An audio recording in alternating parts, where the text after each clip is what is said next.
Media বর্তমান সময়ের শক্তিশালী হাতিয়ার, খুবই শক্তিশালী হাতিয়ার, এবং এটা এমন এক হাতিয়ার যেটা যেরকম কল্যাণের কাজে ব্যবহার হতে পারে, আবার এটা অকল্যাণের কাজেও ব্যবহার হয়। ধারালো তরবারি, ধারালো ছুরি, অস্ত্র যেরকম কোনো প্রহরীর কাছে থাকলে সেটা জনসাধারণের জানমালের নিরাপত্তার নিশ্চয়তা বিধান করে, ওটাই যদি আবার ডাকাতের হাতে চলে যায় তাহলে সেই অস্ত্র জনগণের জানমালের নিরাপত্তা বিঘ্নিত করে। আজকে আমাদের না, সারা দুনিয়ার মিডিয়া এটা ডাকাতদের দ্বারা নিয়ন্ত্রিত, এবং তারা এই মিডিয়ার মাধ্যমেই তাদের সকল অপকর্মগুলোকে নির্দ্বিধায় বাস্তবায়ন করে চলেছে। এই সর্বব্যাপী মিডিয়ার মোকাবেলা করার জন্য বৈশ্বিক পর্যায়ে বিকল্প শক্তির উত্থান অপরিহার্য। সেটা তো বৈশ্বিক এবং আন্তর্জাতিক পর্যায়ের কার্যক্রম, কথাবার্তা, কিন্তু তার আগে স্থানীয় পর্যায়ে আমরা আমাদের জায়গা থেকে ন্যূনতম যেই মিডিয়ার চ্যালেঞ্জকে ফেস করার দক্ষতা, সামর্থ্য, এটা অর্জন করা আমাদের জন্য খুব বেশি জরুরি। বাংলাদেশ খেলাফত মজলিসের কেন্দ্রীয় মিডিয়া সমন্বয় সেলের উদ্যোগে আয়োজিত আজকের এই মিডিয়া ওরিয়েন্টেশন প্রোগ্রামের সম্মানিত ডেলিগেট ভাইরা, আমরা সকলেই এটা অনুভব করছি যে আলহামদুলিল্লাহ আল্লাহ পাক রব্বুল আলামিন বর্তমান বাংলাদেশ খেলাফত মজলিসের একটা অনুকূল পরিবেশ সৃষ্টি করে দিয়েছেন। গণমানুষের মধ্যে বাংলাদেশ খেলাফত মজলিসের প্রতি মানুষের ব্যাপক একটা আগ্রহ, উৎসাহ, উচ্ছ্বাস, উদ্দীপনা পরিলক্ষিত হচ্ছে, এবং সমকালীন রাজনৈতিক ক্ষেত্রে অনেক বড় বড় ইসলামী সংগঠন তারা কিছুটা হতাশায় এবং বেশ কিছু ভুল পদক্ষেপের মাসুল হিসেবে নিজ দলীয় নেতাকর্মীদের কাছেই প্রশ্নবিদ্ধ। ঠিক এই সময় আল্লাহ পাক রব্বুল আলামিন বাংলাদেশ খেলাফত মজলিসের সকল পর্যায়ের নেতা কর্মী, সমর্থক, কেন্দ্র থেকে তৃণমূল পর্যায় পর্যন্ত আমাদের সকলকে এক চিন্তায়, অভিন্ন কর্মসূচিতে, জোরালোভাবে, দ্বিধাহীনভাবে কাজ করার, সামনের দিকে অগ্রসর হওয়ার একটা পরিবেশ আল্লাহ সৃষ্টি করে দিয়েছেন। এটা আল্লাহ পাক রব্বুল আলামিনের বিশেষ মেহেরবানি। ওয়ালিল্লাহিল হামদু আলা যালিক। মূলত বাংলাদেশ খেলাফত মজলিস এইরকম একটা অনুকূল পরিবেশে উপনীত হয়েছে, এটা আল্লাহর রহমত। উসিলা হিসেবে যেটা কাজ করেছে সেটা হলো যে জাতীয় নির্বাচনকে কেন্দ্র করে সংগঠন যে সিদ্ধান্ত গ্রহণ করেছে, সেই সিদ্ধান্ত গ্রহণের ক্ষেত্রে খুব ধীরস্থিরতা এবং খুবই নিঃস্বার্থতা এবং পরামর্শের ভিত্তিতে কাজটা হয়েছে। এই তিনটা উসুল বাংলাদেশ খেলাফত মজলিস পালন করেছে, এটা আমি দায়িত্বশীল হিসেবে বুকে হাত দিয়ে বলতে পারি। আমরা কোনো তাড়াহুড়া করি নাই। আল উজলাতু মিনাশ শায়াতিন, তাড়াহুড়া এটা কোনো কাজেই ইসলাম পছন্দ করে না, আল্লাহ এবং তার রসুল পছন্দ করেন না। দ্বিতীয় হলো ওয়া আমরুহুম শুরা বাইনাহুম, যে পরামর্শক্রমে সিদ্ধান্ত গ্রহণটা যেন করা হয়। আর সবচেয়ে মূল কথা যে সেখানে যেন যারা সিদ্ধান্ত গ্রহণকারী তাদের স্বার্থ চিন্তা যেন তাদেরকে প্রভাবিত না করে। তো আলহামদুলিল্লাহ আমরা সিদ্ধান্ত নিতে একেবারে সর্বশেষ সময় পর্যন্ত অপেক্ষা করেছি, সময় নিয়েছি। আমাদের কোনো তাড়া ছিল না যে অমুকের সাথে যাইতে হবে, অমুকের সাথে না গেলে হবে না। সব ভাগ বটোয়ারা হয়ে যেতেছে, শেষে গিয়ে আমরা কি পাবো, এইরকম তাড়াহুড়া ছিল না আমাদের। বরং আমরা যতক্ষণ পর্যন্ত অপেক্ষা করা যায়, পরিস্থিতি বিশ্লেষণ করা যায়, ঠিক শেষ মুহূর্ত পর্যন্তই আমরা পরিস্থিতি বিশ্লেষণ করেছি, সময় নিয়েছি। তার আগ পর্যন্ত আমরা কোনো দিকের পথ রুদ্ধ করি নাই, বন্ধ করি নাই, কারোর সাথে বেশি মাখামাখিও করি নাই, এবং কারোর সাথে অযাচিত কোনো শত্রুতা দূরত্ব আমরা তখন সৃষ্টি করি নাই। আর পরামর্শের যে লেভেলটা আমরা গ্রহণ করেছি, তা আপনারা নিজেরাই তার প্রত্যক্ষ সাক্ষী। বাংলাদেশ খেলাফত মজলিস এই তার ইতিহাসে প্রথমবারের মতো প্রায় ১,৫০০ নেতা কর্মীর ইন্ডিভিজুয়াল পরামর্শ গ্রহণ করেছে। ১,৫০০ আমাদের সাধারণ পরিষদের প্রত্যেক ব্যক্তির কাছ থেকে নির্বাচনে আমাদের কি সিদ্ধান্ত নেওয়া দরকার আমরা মতামত গ্রহণ করেছি। এরপরে আলহামদুলিল্লাহ সংগঠনের স্বার্থ, ইসলামের স্বার্থ, ইসলামী রাজনীতির স্বার্থ, বাংলাদেশের স্বার্থ, এগুলো বিবেচনা করে আমরা সিদ্ধান্ত গ্রহণ করেছি। আল্লাহ পাক সেই সিদ্ধান্তের বরকত দান করেছেন, এবং তার ফলশ্রুতিতে একদিকে যেরকম জাতীয় সংসদে আমাদের ৩ জন প্রতিনিধি এখন প্রতিনিধিত্ব করছেন, অপরদিকে জাতীয় রাজনীতিতেও আমরা খুবই প্রাসঙ্গিক, আমাদের নিয়মিত কর্মসূচি আছে, এজেন্ডা আছে, যার কারণে আমরা মাঠে ময়দানে মানুষের কাছে যেতে পারছি, মানুষের সাথে কানেক্ট হতে পারছি, এবং এজেন্ডা নিয়ে আমরা মাঠে আছি। তো আলহামদুলিল্লাহ এগুলো আল্লাহ পাকের পক্ষ থেকে আমাদের জন্য একটা অনুকূল পরিবেশ। এখন এই পরিবেশের যদি আমরা সদ্ব্যবহার করতে পারি, তাহলে এই সংগঠন ইনশাআল্লাহ বাংলাদেশে ইসলামের একটা অতন্দ্র প্রহরী শক্তিশালী কাফেলা হিসাবে আবির্ভূত হতে পারে এবং ভূমিকা পালন করতে পারে। এই কার্যক্রমের জন্য আমাদের অনেকগুলো সেক্টরে গুরুত্বের সাথে কাজ করা দরকার। এর মধ্যে একটা হলো আমাদের যে প্রশিক্ষণ ব্যবস্থা সংগঠন, সেই প্রশিক্ষণ বিভাগটাকে সবচেয়ে শক্তিশালী করতে হবে। আপনারা যারা যেই শাখায় আছেন, আমাদের সংগঠনের এখন যে প্রশিক্ষণ কর্মসূচি চলমান আছে, এখন বলতে পারে শুরু থেকেই, তো একটা সর্বসময়ের এটা একটা চলমান প্রক্রিয়া। এই প্রশিক্ষণ প্রোগ্রামের আওতায় যেন প্রত্যেকটা জনশক্তিকে নিয়ে আসা যায়, সে ব্যাপারে খুব তৎপর থাকবেন। আমরা একটা কনসেপ্ট নিয়ে এবং পূর্ণাঙ্গ একটা নতুন একটা নতুন ধরনের অনেকটা, এবং আমাদের নিজস্ব একটা ভিন্ন আঙ্গিকে বাংলাদেশ খেলাফত মজলিসের যে দাওয়াতি এবং তরবিয়তি একটা ডিজাইন করা হয়েছে। এটা আলহামদুলিল্লাহ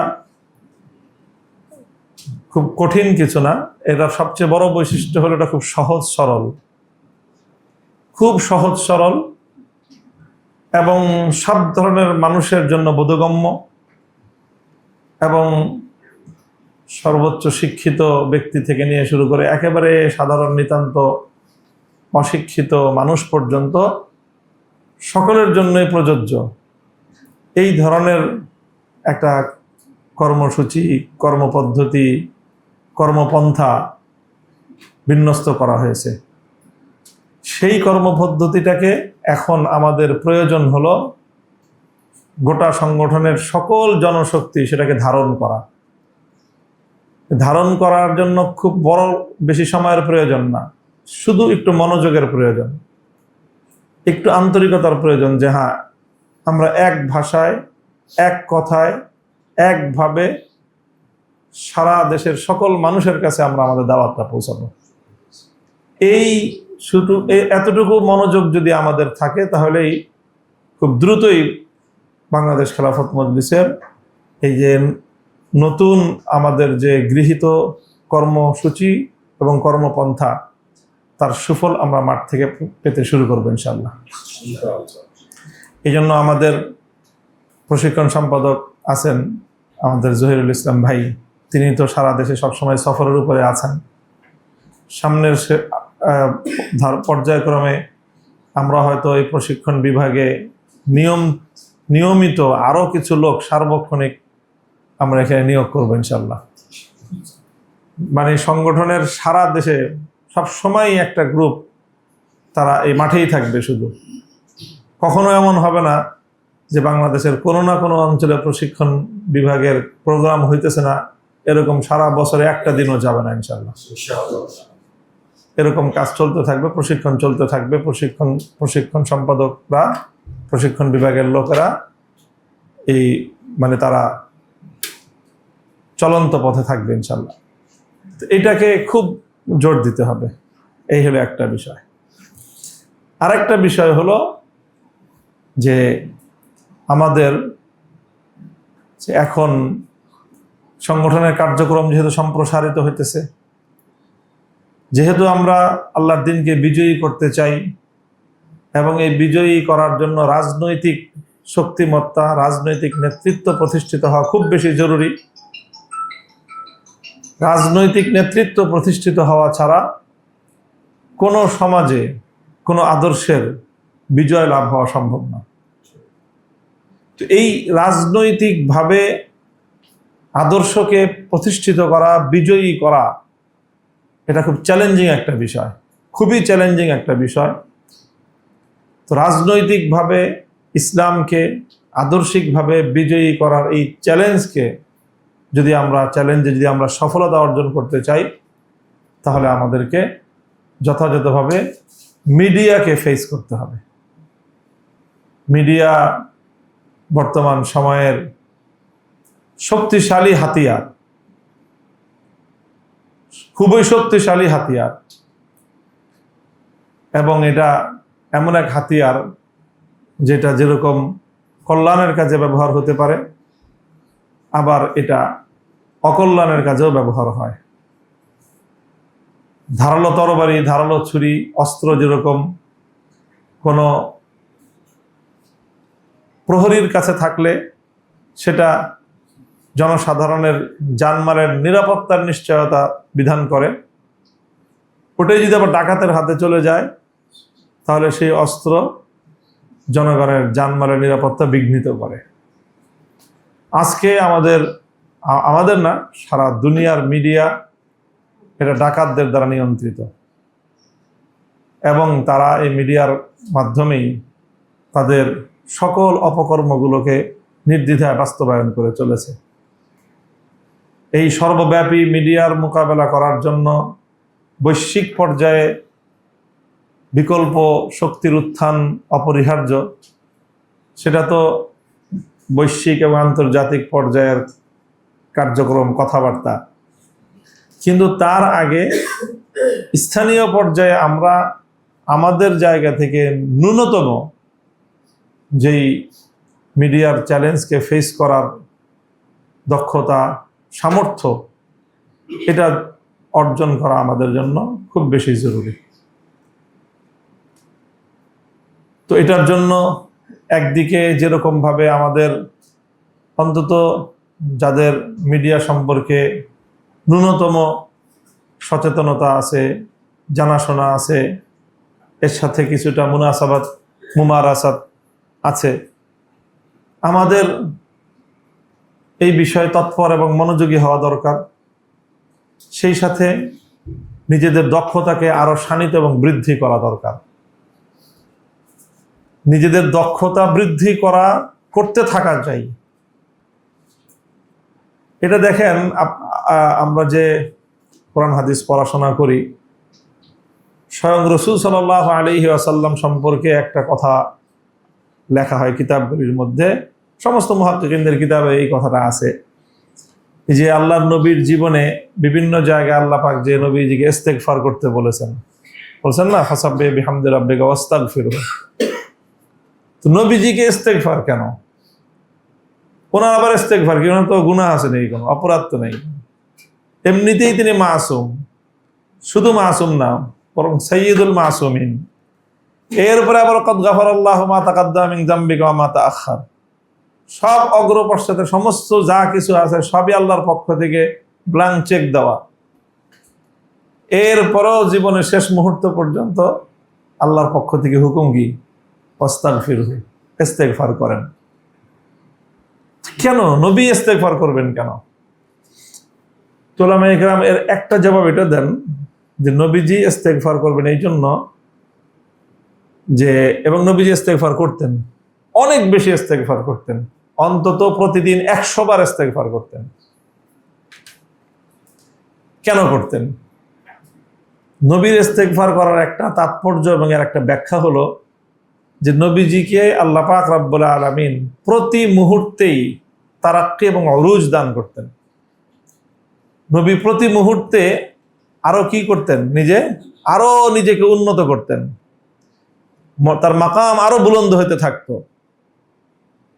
নবীজির মাকাম প্রতি মুহূর্তে বুলন্দ হইতে থাকতো এবং প্রত্যেক পরবর্তী মুহূর্তের তুলনায় পূর্ববর্তী মুহূর্তটা যেহেতু আরফা আলা, তো এর পূর্ববর্তী মুহূর্তটা পরবর্তী মুহূর্তের তুলনায় কি হলো তাহলে? আদনা। এই যে আদনা সময়টা যে অতিক্রম করলেন, এটার জন্য তিনি ইস্তেগফার করতেন যে আমি এই যে পরের মুহূর্তে যে আল্লাহ আমি যে আরো উন্নতি করলাম, নিজেকে আরো পরিশুদ্ধ করলাম, আরো আল্লাহর নৈকট্য অর্জন করলাম, এই পূর্ববর্তী মুহূর্তটায় পরবর্তী মুহূর্তের তুলনায় তাহলে নৈকট্যটা একটু কম ছিল।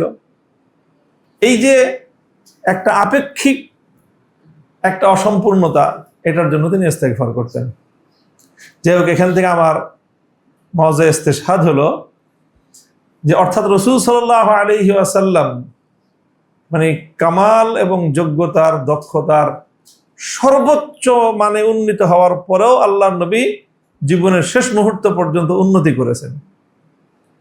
আমি আর আপনি কে যে আমরা যে একটা পর্যায়ে পৌঁছে দাওরা হাদিস ফারাগ হয়ে মনে করি আমি তো মোটামুটি পড়াশোনা আমার শেষ, আমার তো যোগ্যতা অর্জন করা শেষ, আমার দক্ষতা অর্জন করা শেষ। এই যে আমরা এই ফুল স্টপ দিয়ে দেই, দাড়ি টেনে দেই, এটা কোত্থেকে পাইলাম আমরা? এটা তো আল্লাহ নবীর আদর্শ না। নবীজির জীবনের মৌলিক বৈশিষ্ট্য হলো এই যে তিনিও নিজেকে প্রতিনিয়ত কি করেছেন? তারাক্কি করতে থাকছেন।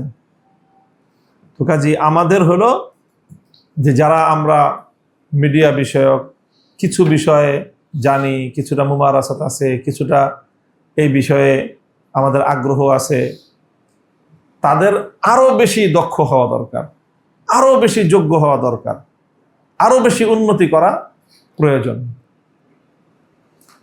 এই দক্ষতা, এই উন্নতি যদি আমরা করতে পারি তাহলে ইনশাল্লাহ মিডিয়া কেন্দ্রিক আমাদের যে সংকট, আমাদের যে চ্যালেঞ্জ, সেটাকে আমরা মোকাবেলা করতে পারবো ইনশাল্লাহ।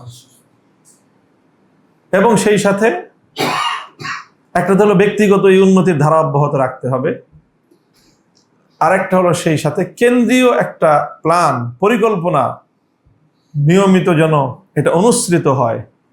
সারা দেশের সকল শাখাগুলো যেন আমরা কেন্দ্রীয় পরিকল্পনার সাথে সংযুক্ত থেকে একযোগে যেন আমরা এই কাজটা করতে পারি। একযোগে এই কাজটা করতে পারলে তাহলে আমাদের সকলের অল্প অল্প অংশগ্রহণ একত্রিত হয়ে মিডিয়ার ক্ষেত্রে একটা বড় ধরনের আউটপুট আমাদের সামনে ফুটে উঠবে ইনশাল্লাহ।